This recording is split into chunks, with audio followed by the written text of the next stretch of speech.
Hey, so today we're covering section 5 in chapter 2, and it's titled Solving for a Variable. You're going to think I'm crazy, but I really like this lesson. If you're into puzzles, problem solving, brain teasers, things like that, I think this one might be right up your alley. So what's going to look different today is that you're going to see equations that have a lot of variables in them, and we're supposed to solve the equation for a particular variable. So what you want to do, first locate the variable that you're trying to solve. Underline it, circle it, do something so you can see in your mind, okay, this is the one that I'm treating like a variable. Then just like when we solve a regular equation, you still have to figure out what operations are happening to it, and then use inverse operations to undo everything that you see. You're trying to still isolate that variable. So you're going to clear fractions, you're going to undo addition and subtraction, and then typically at the end you can have division if there's a coefficient still on that variable. These do take a lot of practice, so we will make sure that we're working together in class tomorrow after we've watched the video to make sure that we understand truly how to solve these equations. What you might hear these also called are literal equations. So if someone says, can you solve a literal equation? This is what we're doing. So again, it's an equation with more than one variable in it that we are supposed to solve for a particular variable.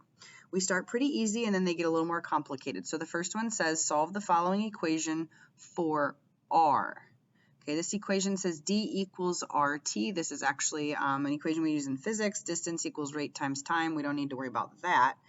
But what we do need to focus on is that currently this equation is solved for the letter D. It says D equals. We need it to say R equals because we're told here to solve it for R. So I do like to just kind of, make sure I know right where that variable is. I can locate it, and now I know what's being done to it, so I can undo it. Well, the only thing that's being done to the letter R here is it's being multiplied by t. So I need to undo multiplication by t, just like you would undo multiplying by 4. You would say, well, divide by 4. So how do I undo multiplying by t? I'm going to divide by t. And if I divide by t on the right side, then I have to divide by t on the left side. What happens on the right is that those t's are going to cancel out, and you're going to see that on the right-hand side, we are just left with r. On the right-hand side, we have d divided by t, and I can't do anything with this. I can't simplify it. I can't cancel anything. They're two different variables. There aren't numbers here that I actually can divide and get an answer, so r is going to equal d over t.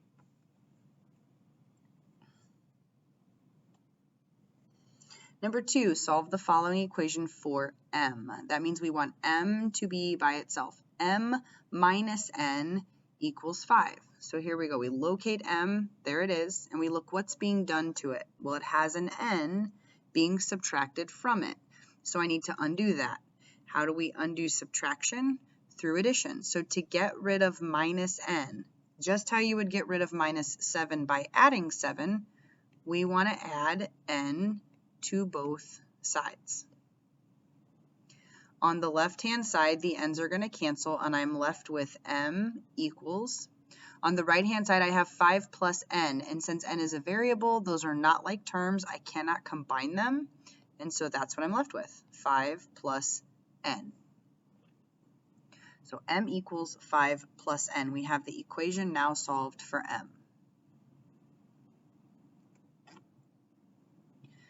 Number 3, solve the following equation for C.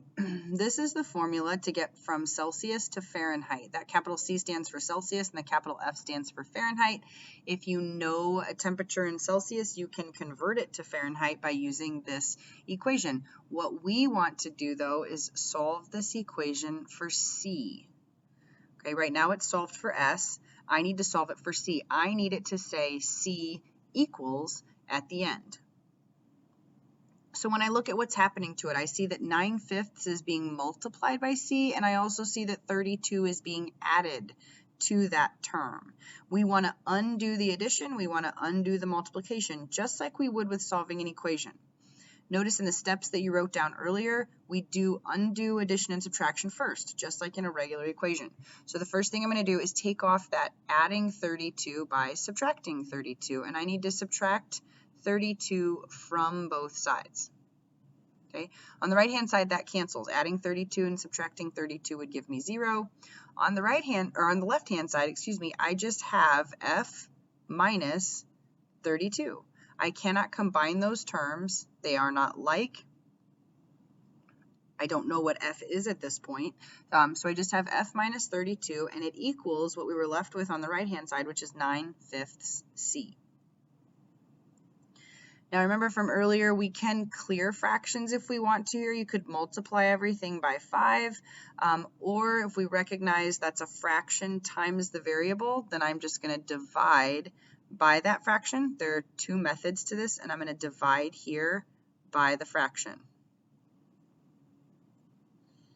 On the right-hand side, those fractions are going to cancel out. Now, on the left-hand side, we would typically say, okay, we can't divide by a fraction, so you have to multiply by the reciprocal, and we would show what that would look like. And I am going to do that here, and I'm going to show you a couple of different things. But first, I want to say that I've got a c on the right-hand side, and I have f minus 32 all over 9/5 on the left-hand side. So I have this equation solved for c, but we can clean this up.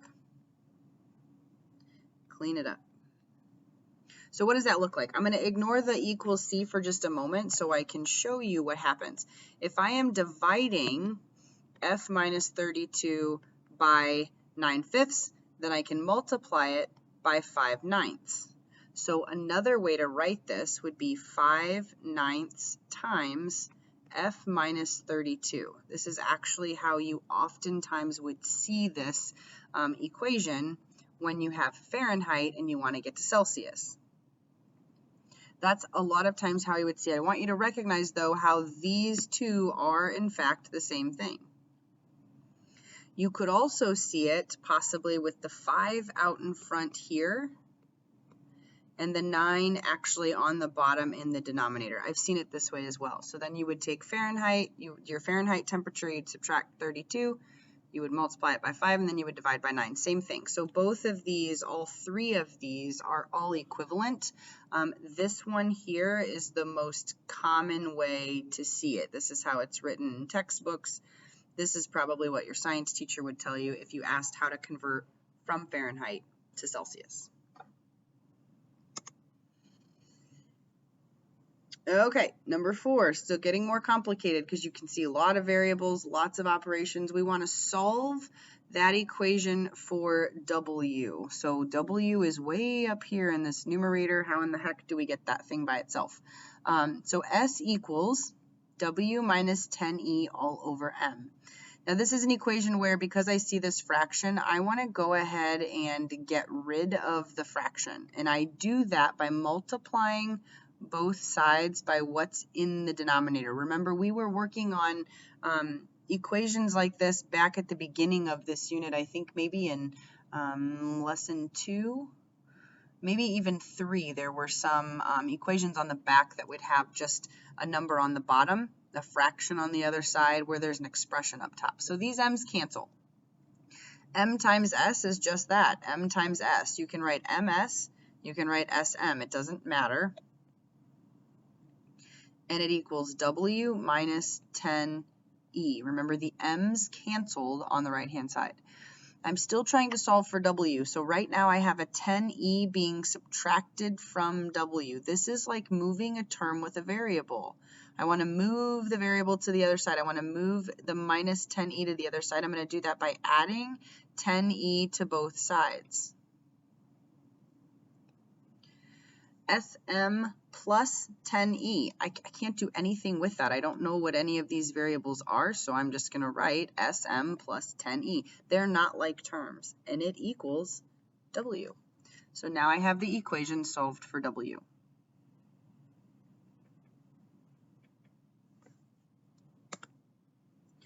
Solve the following equation for x. Y minus 4 equals 3x minus z. So you can see on the right-hand side there's a z being added to the 3x term, and there's a 3 that's being multiplied by the x. So we're going to have to undo subtraction of the z first by adding z to both sides. So I have y minus 4 plus z, and it equals 3x. Okay, y minus 4 plus z. I can't combine any of that. None of those are like terms. The 4 is a constant, and the other two, while they are both variables, they are not the same variable, so I can't put them together. Now I've got to get the 3 off of the x, and I do that by dividing both sides by 3. So I'm going to completely divide the left-hand side by 3, and I really can't do much with that either. I can't do y divided by 3 because I don't know what y is. I could write the negative 4 divided by 3 as maybe 1 1/3, but I don't want to mess with what all of that looks like. Let's just leave it. Y minus 4 plus z all over 3 is going to equal x. Now, if someone told you what y and z were, you could certainly plug those numbers in and then solve the equation for x.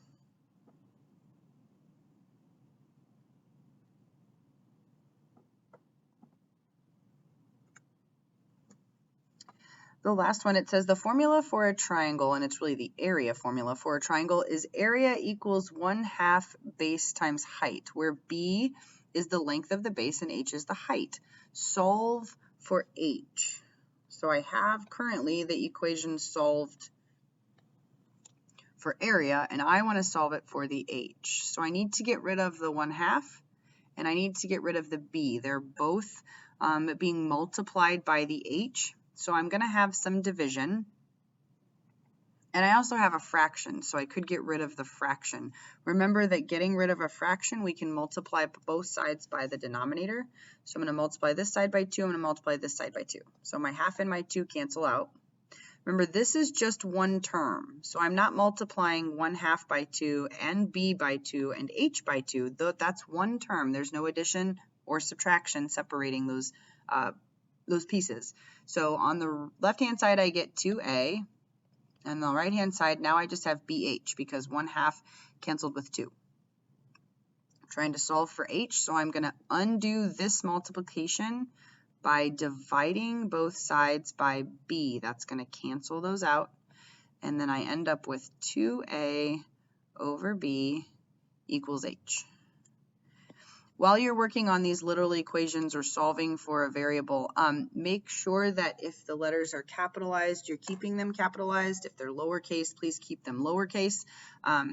Capital A typically indicates area, so then we know here that we're looking for the area of that triangle first, versus making it a lowercase a. That's just not how we indicate area. So the plan is to work on worksheet 2.5 in class. I always tell students if there's ever a video I need you to do on time, it's this one, because we do a little bit of group work on this worksheet in class. If you have any questions, you can always reach out through email. If not, I will check these notes in class tomorrow.